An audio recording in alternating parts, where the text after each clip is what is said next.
Gospodine predsjedniče Hrvatskog sabora, zastupnice i zastupnici, iz ovih prethodnih rasprava kolega zastupnika vidljivo je manje-više tko je oporba, tko je vlast, od toga ne treba bježati, tko je većina, tko je manjina.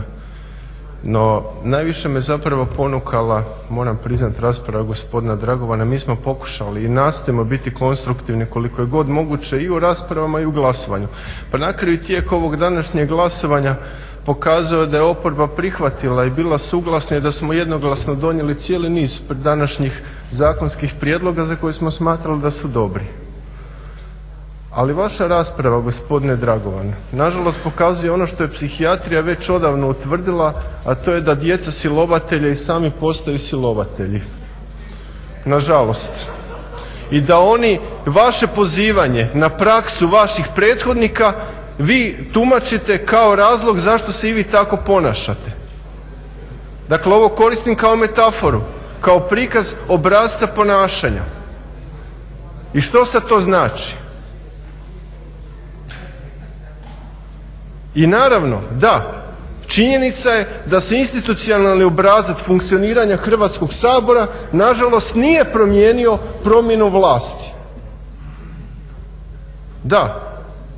I ako imate većinu, glasujte s tom većinom kako god hoćete.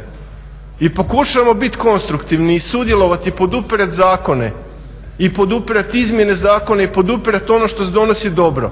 I vi ste spremni na određene uzmake oko svega osim oko kadrova.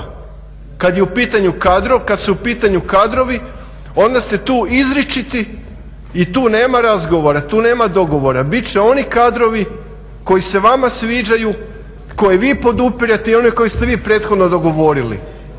I tako je bilo i kad je bilo riječ o ravnatelju HTV-a i tako je bilo kad je bilo riječ o članovima Državnog sudbenog u prethodno što smo izašli iz rasprave i tako i ponovo i danas. I naravno i mi kao oporbena stranka nećemo sudjelovati u ovakvoj farsi pa si onda sami donosite i sami onako kako ste si već zapisali u listićima tako si sami izglasujte. Hvala lijepa. Poštovani kolega Đuroviću, ovo što ste izgovorili, to govori prije svega o vama. Ovo što ste rekli na osobnoj razini. Ja nikada na takav način ne raspravljam u Hrvatskom parlamentu, ali vi izgleda ne možete pobjeći od toga, ne znam iz kojih razloga, i žudite za uvredama osobne razine bez ikakve potrebe. Vidite, niti ću ja govoriti u ovom trenutku da je pravo koje je ostvareno na izborima i preuzimanje odgovornosti da da određene prijedloge.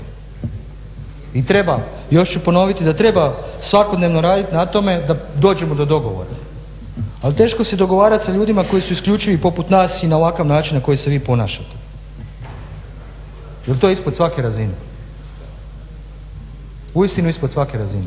A svakodnevnim primjerima u vlastitoj stranci pokazujete, a pogotovo zadnjih dana, na koji način funkcionirate u jedinicama lokalne samouprave gdje obnašate vlast, na koji način zapošljavate ljude, po kojim kriterijima, kako kupujete vijećnike, kako se mijenjaju strane u predstavničkim tijelima jedinica lokalne samouprave, a na to se onda familije nagrađuju sa radnim mjestima i to je sve stručno.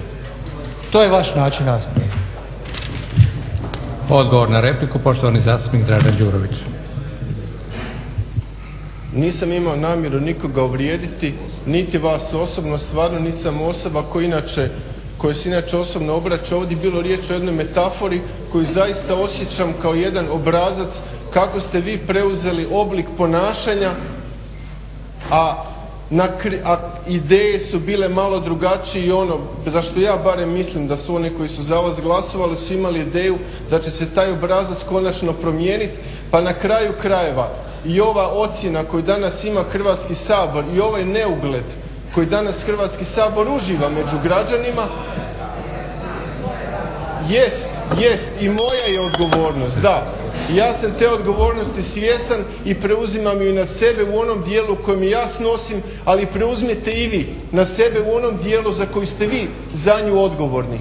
A kad je riječ o nepotizmu, zapošljavanju, o tisućama ljudi koji ste u čistkama poizmjenjivali i po javnim poduzećima i po ministarstvima i po državnoj upravi, jeste, vi ste dali najbolji primjer i pokazali Hrvatskoj kako se to radi.